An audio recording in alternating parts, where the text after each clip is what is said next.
penal é feminista porque a sua base teórica é feminista.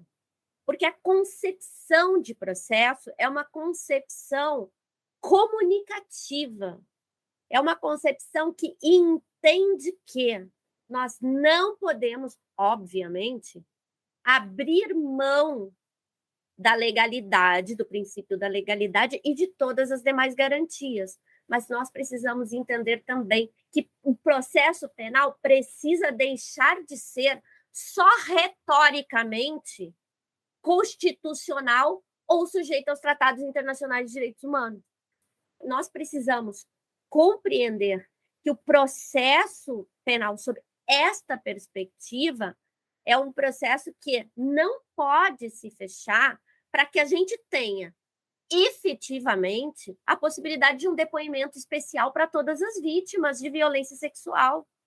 Você não pode submeter uma mulher que passou por uma violência bárbara, que é um crime de estupro, e todo crime de estupro é bárbaro, a um procedimento que a coloca dentro de uma sala de audiências, ainda que o réu não esteja presente, mas que esteja ali, tanto Ministério Público, magistrado ou magistrada, mas não sei mais.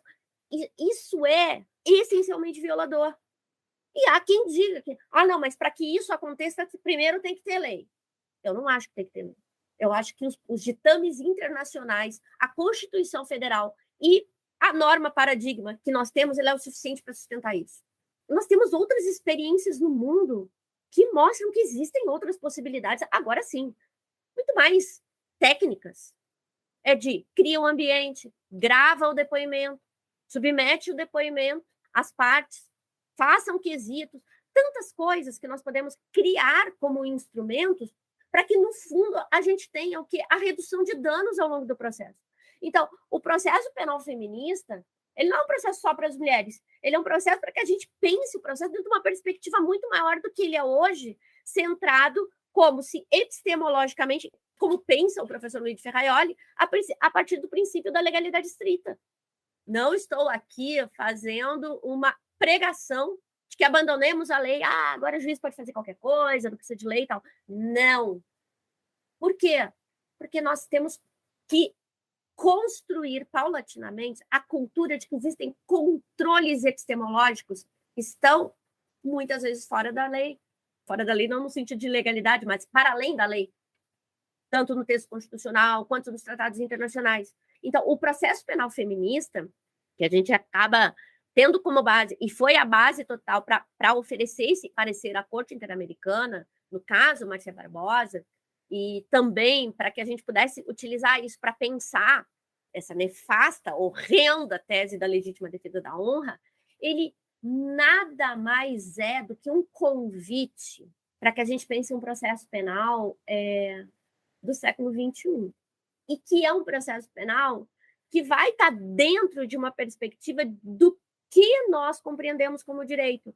Eu não posso acreditar que o direito ele é válido se ele formalmente cumprir os requisitos do processo legislativo dentro de parâmetros relativos de constitucionalidade e que satisfaz, portanto, a legalidade estrita. Então, a gente vai ter muito mais exigências, porque os controles precisam ser maiores, a nossa preparação tem que ser maior. Quando eu falo a nossa preparação aqui, doutor Eduardo, eu estou falando de nós todos e todas, desses meninos e meninas que a gente forma, né, para os quais a gente dá aula na universidade, para dizer assim, que tipo de profissional você vai ser, que tipo de denúncia você vai oferecer, que tipo de petição você vai elaborar.